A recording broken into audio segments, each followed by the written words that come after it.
go, prepping for another night dive.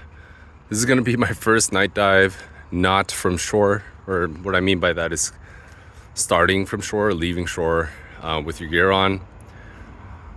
So we have 2 kayaks here. My buddy Kay picked some up. We are gonna try them out, hopefully grab some bugs. And hopefully by the end of this, all this work will be worth it. Nice set of kayaks here. Got 2 sets of oars. Little storage compartment in the rear. A backrest, which is nice. Very cool. Very excited.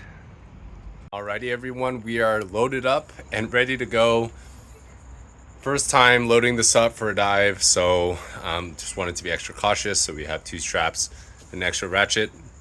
But nevertheless, we are strapped up, ready to go, heading to the ocean. It is currently a little past 7 p.m. I predict we will probably be in the water by 8 or so, at least. But definitely going out from shore or just doing a shore dive, traditional shore dive, is a lot easier. But you can get the spots other people can't.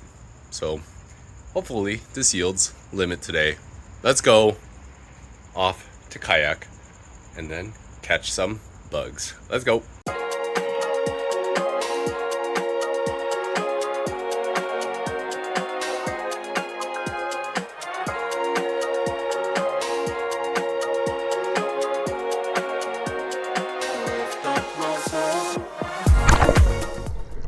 Hello everyone, welcome to another dive. We are heading out with kayaks today. First time not only diving from a kayak, but going out from any vessel at night for lobster.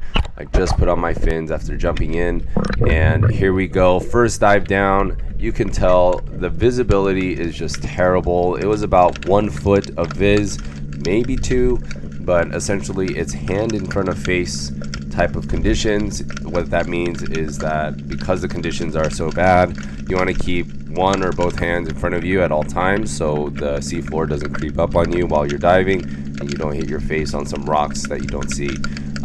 So nevertheless, we are here hopefully to grab some lobster.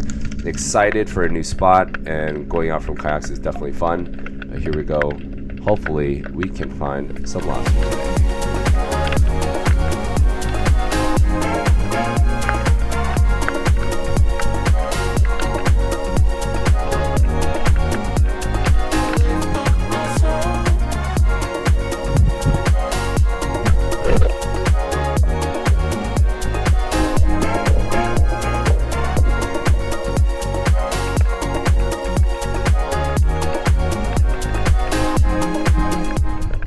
So one thing I did notice is that the lobsters are actually pretty twitchy in this spot, which makes me assume that this spot is fished pretty often. So usually lobsters are twitchy under light if they're fished often. So you can see here, they run away pretty quickly once the light is shining directly at them, versus some other spots I've been to where they're not as twitchy. But I just assume this spot is fished relatively often. So I was like, it's going to be tough to find a good one here, especially under these conditions.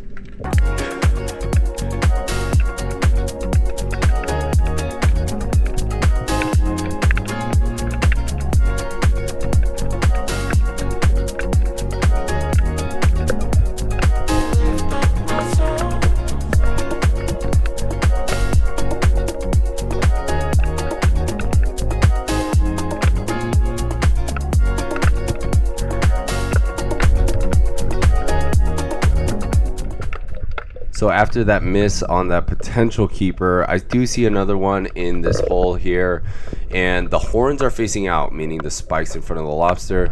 I would definitely not recommend this, but I go for it and I essentially stab myself in the hand with those horns, but I do hold on and I pull this lobster up to the surface, hoping it's a keeper. It feels like a maybe. So off camera, here I go. It is Looks like a male, so with the thinner fins or smaller fins underneath the tail.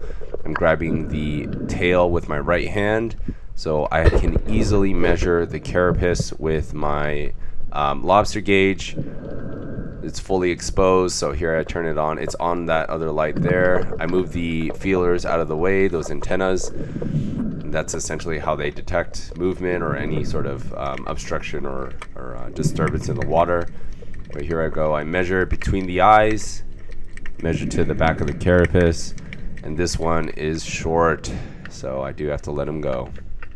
I'm sure you figured it out by now, but finding a lobster in this spot was a little tough, and I was expecting to see them in these caves, but they were really barren. A lot of them, pretty much most of them, don't really have much life, whether that be lobsters, fish, anything like that, so it was a little discouraging.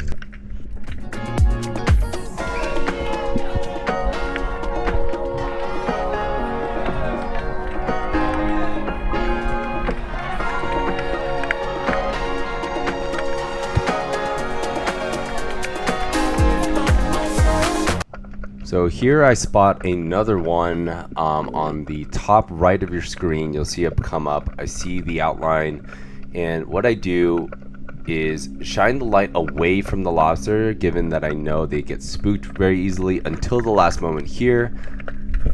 Grab it, and it feels like a potential keeper. So again, I go to the surface and I get ready to measure. This one is a female, and how I know that is the bottom of the tail. There's the larger fins to hold the eggs when they are when they have the babies. So here I go up to the top. I'm adjusting my hand so I can measure. I measure, and it is a short.